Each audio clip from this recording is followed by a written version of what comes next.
আসসালামু আলাইকুম, কেমন আছেন সবাই? রোজার মাসে আমরা প্রত্যেকেই প্ল্যান করি যে আমরা এবার রোজায় একটু কম খাবো বা হেলদি খাবার দাবার খাবো। কিন্তু আমার পরিচিত যত মানুষ আছে বা আমি যার কাছেই শুনি না কেন, ঘুরে ফিরে শুনি সেই আনহেলদি খাবার দাবারই আমরা খাই। শুধু যে মানুষের কাছে শুনি তা নয়, আমি নিজেই এর জলজান্ত একটা উদাহরণ। আমি তো প্রত্যেকবার প্ল্যান করি যে এইবার রোজাতে আমাকে দেখো তোমরা, আমি কি করি, হেলদি খাবো, এই করব সেই করব, উল্টায় ফেলবো। কিন্তু শেষমেশ যেটা হয় আমি পারি না, খেয়ে ফেলি। তো এই দিকে আমি সাহারি করছিলাম ডিম ভর্তা আর মাংস দিয়ে। সাহারি টাইমে যে কোনো ভর্তা খেতে অনেক বেশি ভালো লাগছিল। ডিম ভর্তা, ডাল ভর্তা, আলু ভর্তা যেটাই হোক না কেন, তো মজা লাগে, রুচি করে ভাত খাওয়া যায়।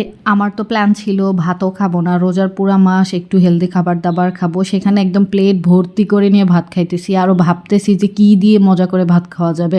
আসলে আমি নিজেকে নিয়ে নিজে অনেক বেশি হতাশ। তো একটু আগেই আমি ইজাকে ভাত খাওয়াই দিলাম, ওর প্রাইভেট পড়া মাত্র শেষ হলো। তো ইজাকে খাওয়ানো কমপ্লিট করে আবার জায়রামণি চলে আসছে, ওও প্রাইভেট পড়ে উঠলো।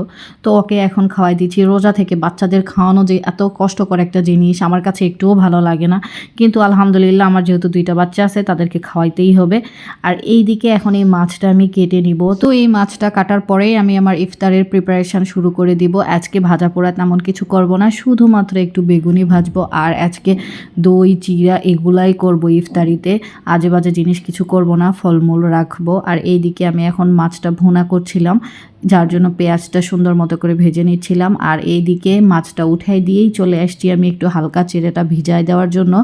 তো চিড়া আমি বেশিক্ষণ ভিজে রাখি না, আমার মনে হয় ওই ধুইতে ধুইতে যতটুকু একটু থাকে তার ভিতরেই চিড়াটা সুন্দর মতো ভিজে যায়, তা না হলে একদম চিড়াটা ভেঙে ভেঙে যায়, যেটা আমার কাছে ভালো লাগে না। এইদিকে চিড়াটা খুব সুন্দর করে আমি ধুয়ে নিচ্ছিলাম, যতক্ষণ পর্যন্ত চিড়াতে পানি দেওয়ার পরে একবারে ফ্রেশ পানি না দেখা যায় ততক্ষণ পর্যন্ত চিড়াটা ধুয়ে নিব, তা না হলে আমার শান্তি লাগে না। তো এদিকে চিড়াটা ভালোভাবে ধুয়ে নেওয়ার পরে এখানে আমি একটু পানি ঝরতে রেখে দিব, তাহলে একদম চিড়াটা খুব সুন্দরভাবে পানি ঝরে যায়। আর এইদিকে মাছের ভুনাটা প্রায় হওয়ার দিকে। আর এখানে আমি কলা কেটে নিয়েছি, খেজুর কেটে নিয়েছি, আর কিশমিশও নিয়ে নিয়েছি, দুধ নিয়েছি অল্প একটু, আর দই তো আছেই। আর এদিকে দেখেন চিড়াগুলো খুব সুন্দর ঝরঝরা এখন হয়ে গিয়েছে, যেহেতু পানি ঝরে গিয়েছে। একেবারে যদি এটা বেশিক্ষণ ভিজে রাখতাম তাহলে সবগুলা চিড়ে একদম ঘেদঘেদা হয়ে যাইত, এই জন্য আমি বেশিক্ষণ ভিজে রাখি নাই।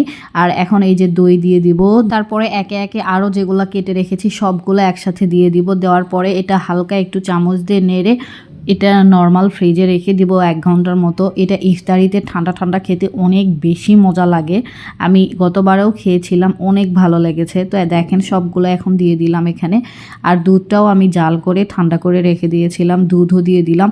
আমি এটা একদম ঘ্যালঘ্যালা টাইপের করি না, একটু যাতে শুকনা টাইপের থাকে তাহলেই আমার কাছে ভালো লাগে। আর এখানে আমি দিয়ে দিচ্ছিলাম লালি গুড়, একদম ফ্রেশ লালি গুড়, কোনো ভেজাল নাই।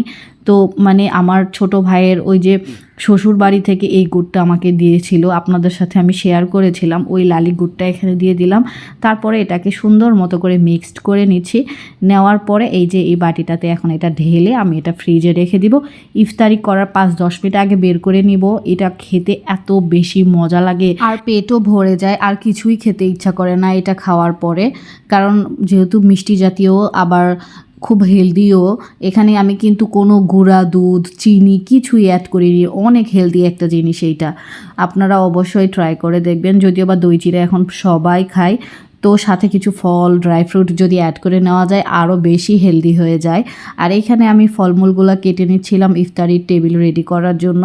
আর আফরোজা এখানে শরবত করে নিচ্ছিল। তো আমার এদিকে সবগুলা ফল কাটা শেষ হয়ে গিয়েছে, আর এদিকে টেবিলও রেডি করা হয়েছে। আজকে সব কাজ তাড়াতাড়ি হয়ে গিয়েছে, কারণ আজকে যেহেতু ভাজা পোড়া বেশি করি নাই, শুধুমাত্র বেগুনি ভেজেছিলাম। ভাজা পোড়া করতে হইলে যেটা হয় একদম গরম গরম ভাজা হয়, আর ওটা করতে গিয়ে দেখা যায় একদম আজান দিয়ে দেয়। এই জন্য আজকে আমার একদম সব কাজ তাড়াতাড়ি হয়ে গিয়েছে। এখানে দোয়া পড়া কমপ্লিট করে আমি বসে বসে অপেক্ষা করছিলাম কখন আজান দিবে। আলহামদুলিল্লাহ মাত্র আজান দিল। তো ইফতারি করলাম আমরা সবাই মিলে একসাথেই। তো যত কিছুই খাই না কেন, এই দেখেন একটু 2 চামচ আমি দই চিড়া খেয়েই একটু বেগুনি খাচ্ছিলাম। মুখরোচক কিছু ইফতারিতে না খেলে ভালোই লাগে না।